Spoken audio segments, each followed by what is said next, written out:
Hello दोस्तों, नीतू भाई blog में आप लोग का स्वागत है। आशा करते हैं आप लोग बहुत अच्छे होंगे, स्वस्थ होंगे। मैं भी अच्छी हूँ। राधे राधे। दिन की शुरुआत हो गई है। ठंड इस समय बहुत ज़्यादा पड़ रही है, मत पूछिए। इतनी ज़्यादा ठंड है गाँव में कि पूछिए मत।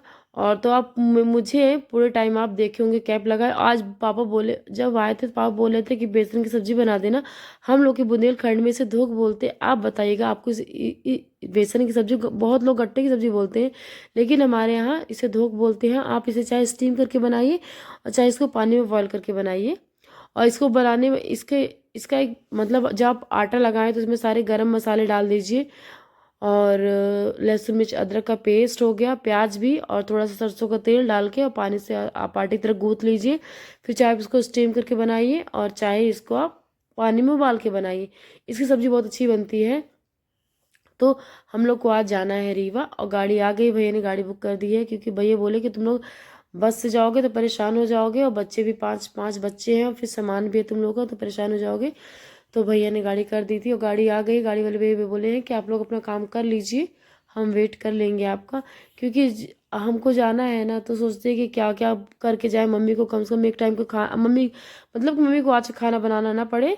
कल से मम्मी नहीं देखेंगे तो नहीं देखेंगे, ना रहेंगे ना लगेगा कि मम्मी कर रही हैं। और जब देखते हैं तो मम्मी लगी रहती है, तो लगता है कि कुछ ना करे मम्मी। क्योंकि मम्मी मेरी बहुत ज़्यादा सयानी है। तो बनाई हमने रेखमन उसकी, सॉरी, धोख की सब्जी बनाई। आप बताइएगा आपके यहाँ उसे क्या बोलते हैं। हम लोग के यहाँ तो बुंदेलखंड में से धोख बोलते हैं उसी सब्जी को। तो बनाए उसकी सब्जी और कढ़ी, और दाल दाल नहीं बनाई, कढ़ी और उसकी सब्जी। और बस हो गया, लगे हुए हैं। और मम्मी अभी से ही परेशान है कि चले जावा, बिट्टी तक को अच्छा न लागी, क्योंकि मम्मी पापा इधर रहते हैं। और सभी हो गए, सभी लोग बाहर रहते हैं घर में भी। जो चाचे की बहुएं हैं सब लोग बाहर रहती हैं। बस एक चाचा, छोटे वाले चाचा की बहू यहीं रहती है, क्योंकि वो भाई, मेरा छोटा वाला भाई किसानी करता है, तो यहीं रहती हैं। तो सब लोग दूर दूर रहते हैं और मम्मी पापा अकेले रहते हैं यहाँ। तो मम्मी पापा भी अपने काम से बाहर जाते आते रहते हैं। फिर मम्मी का रहता है, मम्मी अकेली रहती है, तो मम्मी परेशान हो जाती है। तो मम्मी बोल रही है कि अब चले जा पाता, एक को अच्छा ना लगी। और हम लोग चले जाएंगे ना, तो मम्मी अभी सही परेशान है, मम्मी रो रही हैं। तो बोले मम्मी रोइए मत, ऐसे आते जाते रहेंगे बीच में। मम्मी कहेंगे तू बच्चे नहीं होता, मम्मी कहती है कि तू बच्चे होता ही नहीं यहाँ। मतलब कि मैं आपको बोलती हूँ, मम्मी ये कहने का मतलब ये रहता है कि हम लोग से जाते ही नहीं है, बहुत कम हम लोग को मायके जाना होता है। मम्मी कहती है कि तुम लोग, हम चले, मतलब कि तुम लोग आते ही नहीं हो। तो ये मैंने आपने देखा होगा कि मम्मी ने दाल भिगोई थी, तो इसको ये रिकमच हम लोग क्या बोलते हैं इसको। तो आप इसको फ्राई करके और आप इसको स्टोर करके रख सकते हो। आपकी मतलब कि 10 दिन आराम से चलता है, ये चलता है। तो इसकी आप चाहे सब्जी बनाओ चाहे कढ़ी बनाओ तो अच्छा लगता है। और इसकी झलक बोले, वो कढ़ी टेस्ट करने के लिए दे दो। तो झलक को कढ़ी खट्टी पसंद है। और आज हम लोग कढ़ी बना रहे थे, इस समय ठंडियाँ चल रही हैं, ठंडी है तो माठा खट्टा होता नहीं है, तो हमने आमचूर पाउडर डाला है। और झलक बोली कि वो कढ़ी अच्छी बनेगी कि नहीं बनेगी, वो लाओ टेस्ट करने, झलक के देख टेस्ट करने के लिए। फिर बच्चों को मैं पकड़ के लाई, क्योंकि बच्चे मेरे खेल रहे थे, उनको मैंने रेडी किया। क्योंकि बच्चों को मैं नहीं नहला रही हूँ, क्योंकि ठंड बहुत ज़्यादा पड़ रही है। सोचा नहला दूंगी। मेरा गला तो अभी ठीक अच्छे से नहीं हुआ है, लेकिन ये है कि खाना खाते बनने लगा है। और मैं आगे से बोल रही हूँ कि लड्डू गोपाल रख लो बेटा, बोलना नहीं। तो इस समय आगे ही पूजा करती, मैं पूजा नहीं करती हूँ। और ये पापा जी अभी से ही परेशान हो गए कि चले जाओगे, तुम लोग चले जाओगे। पापा बोले कि आते रहना, जब कोई ज़रूरत होगी तो फ़ोन कर देना। और हो गया, मायके में सभी लोग अच्छे हैं। और ये आयु नाना जी के पाँव छू रहा है अपने। और पापा बोले आज्ञा को, पढ़ना लिखना बेटा, और मम्मी को परेशान मत करना। हो गया, मैं भी तैयार हो गई हूँ, ऑलमोस्ट सब तैयार हो गया है। अब यहाँ से निकलने, जैसे हम लोग जाने लगे ना, तो चाची लोग सब लोग, मतलब कि हम लोग जब जाते हैं तो चाची लोग मेरी आ जाती हैं। कभी भी जाते उससे आना तो बहुत कम होता है मायके साइड। और ये दीदी बोल रही है कि नाना जी के गले लग जाओ, क्योंकि पापा पापा हम लोग को बहुत मानते हैं। मम्मी पापा वो के, जिनके पेरेंट्स हैं सभी अपने बच्चों को मानते हैं। तो वो क्या, पापा मेरे को ये समझा रहे थे, मैं आपको बताऊंगी आगे क्या मुझसे पापा बोले। तो हो गया, ये पापा मुझे ये बोल रहे थे कि बिट्टी रोना नहीं, परेशान मत होना। अब जो भाग्य में लिखा है वो कहाँ जाए, क्योंकि मैं घर में सबसे छोटी हूँ।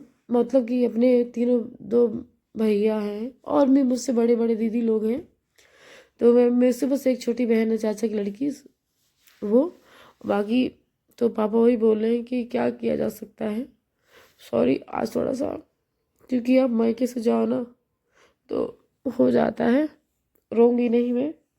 लेकिन ये मेरी चाचा की बहू मुझसे मिलने आई, क्योंकि हम लोग जब जाते हैं ना तो सभी लोग हम लोगों से मिलने आते हैं, और मेरी तीनों चाची, दोनों चाची, मम्मी, सब लोग खड़े हो गए हैं। थोड़ा बोलने में दिक्कत हो रही है तो हो गया। और प्लीज़ मेरे वीडियो को आप लाइक शेयर कमेंट करिएगा, और आप लोग बताइएगा कि मेरा घर कैसा रहा, और हर एक चीज़ बताइएगा। मेरा ब्लॉग पसंद आता है आप लोग को तो प्लीज़ कमेंट कर दिया करिए, और मेरा वीडियो पूरा देखा करिए, स्किप मत करिए, क्योंकि मेरा वॉच टाइम पूरा नहीं होगा, मुझे बहुत नीड है। मैंने जैसे बोला है कि सोशल मीडिया में अपने से बच्चों के लिए आई हूँ, तो प्लीज़ मेरा सपोर्ट करिए आप लोग। और ये मेरी चाची है, छोटी वाली चाची, और ये बीच वाली चाची है जो ब्राउन कलर की साड़ी पहनी है, और ये मेरी मम्मी सबसे बड़ी है। मम्मी रो रही है, हो गया। देखिए, माँ बाप का सबसे बड़ा दुख ये रहता है कि बच्चे उनके सुखी रहे, और जब उनके बच्चों को कष्ट होता है, सबसे ज़्यादा कष्ट माँ बाप को ही होता है। तो उन सब लोग थे। पापा ये बोले मुझसे, जैसे मैंने बोला था आपकी, मैं आपको बताऊंगी मुझसे पापा क्या बोले थे। पापा ये बोले कि तुम ही माँ हो, तुम ही पिता हो, बच्चों को देखो, और कोई दिक्कत होगी तो बताना। ठीक है। सब अब घर से निकल रहे, मेरे बाल गोपाल बैठ गए वहाँ यहाँ। वहाँ से आने के बाद ये देखिए घर, क्योंकि जब जब लोग गए थे तो उस समय बारिश हो रही थी, और घर बहुत ज़्यादा फैला हुआ था, हर जगह मिट्टी कीचड़ ये था।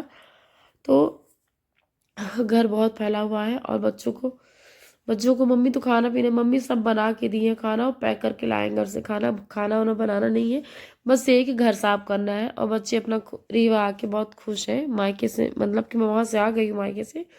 तो अब ये देखिए घर का हाल, क्योंकि जब हम लोग गए थे तो सब कुछ ऐसे छोड़ के चले गए थे, और मंदिर अंदर रख के गए थे, क्योंकि बारिश हो रही थी तो लगा कि कहीं पानी, अगर इस साइड की बारिश होगी तो मंदिर गीली हो जाएगी, और लकड़ी है, तो मंदिर अंदर रख के गए थे। और अब बच्चों को कुछ खिलाएंगे, और बच्चों को बैठाएंगे, और काम करेंगे अपना, क्योंकि बहुत सारा काम है। और दीदी को जाना है बाहर, सब्जी खाना पीना तो सब कुछ बन गया है, और मतलब मम्मी दी है खाना पीना। दीदी को जाना है आगे आने का प्रोजेक्ट बनाना है, तो बहुत ज़्यादा काम है। तो दीदी गई है बाहर, और मैं अपना घर का काम करूँगी। तो दीदी इधर का कर दी है, और इधर का मेरे बाकी, क्योंकि मुझे बच्चों के, जब मैं बच्चों शनिवार था तो बच्चों को स्कूल लेके आई थी, और बच्चों के यूनिफॉर्म बिल्कुल मिट्टी में सने हुए थे, तो उसको मैंने रख दिया था, और मैंने कपड़े बच्चों को भिगो दिया है। और ये मेरे बाल गोपाल यहाँ पे मैंने रख दिया है, उनको धुलूंगी और घर का काम करूँगी। तो लगी हुई हूँ अपने काम में, फटाफट जल्दी से करूँगी अपना काम। मैं आपको घर दिखा रही हूँ कितना फैला हुआ है घर। इस मतलब कि मैं गई इस जर्नी में 8-9 दिन की, 8-9-10 ऐसे ही थे, घर में थे। तो सब लोग थे, सब कुछ था, मतलब कि सब जो भी था बहुत अच्छा था। लेकिन हर वक्त उनकी कमी महसूस हुई, हर वक्त ऐसा कोई पल ना हो कि मैंने उनके बारे में सोचा हो। सब लोग थे, लेकिन लग रहा था कि वो होते, ऐसा होता वैसा होता।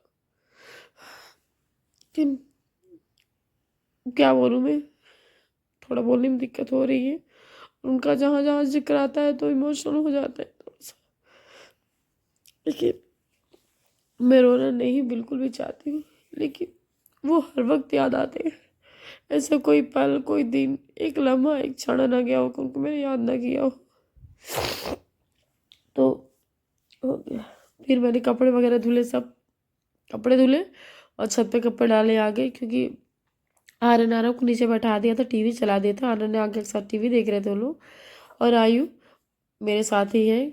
और दीदी गई है बाहर, जैसे आगे का प्रोजेक्ट वगैरह लेने गई है दीदी बाहर। तो मैं छत पे कपड़े डाली, और छत पे कपड़े डालने के बाद दीदी बच्चों के लिए ड्राइंग लाई थी, तो दीदी बच्चों को ड्राइंग करने के लिए, और खाना बना हुआ है, तो सोचा कि बच्चों के लिए रोटी बना देती हूँ। पूड़ी मम्मी दी है, लेकिन बच्चे पूड़ी खाने से मना कर रहे हैं कि नहीं खाएंगे, तो रोटी बना रही हूँ, आटा लगाऊंगी, रोटी बनाऊंगी। तो बच्चे, और देखिए कमरे का हाल, मैं कपड़े भी समेट रही हूँ, और सब रख रही हूँ, क्योंकि कल से मुझे बिल्कुल भी टाइम ना मिलेगा, तो सब कुछ कर लूँगी। और बच्चों को होमवर्क तो बहुत ज़्यादा है, बच्चों का ही प्रोजेक्ट आया है बनाने के लिए, तो कल करूँगी। और किचन में आ गई हूँ, तो अब बच्चों के लिए आटा गूँथ रही हूँ, रोटी बनाऊंगी। तो मिलते हैं नेक्स्ट ब्लॉग में। Good night, Radhe Radhe. आशा करते हैं हम लोग बहुत अच्छे होंगे, स्वस्थ होंगे। अपना, अपने परिवार का ध्यान रखिए, और मैं भी ठीक हूँ, बिल्कुल ठीक हूँ मैं। और मिलते हैं नेक्स्ट ब्लॉग में। राधे राधे।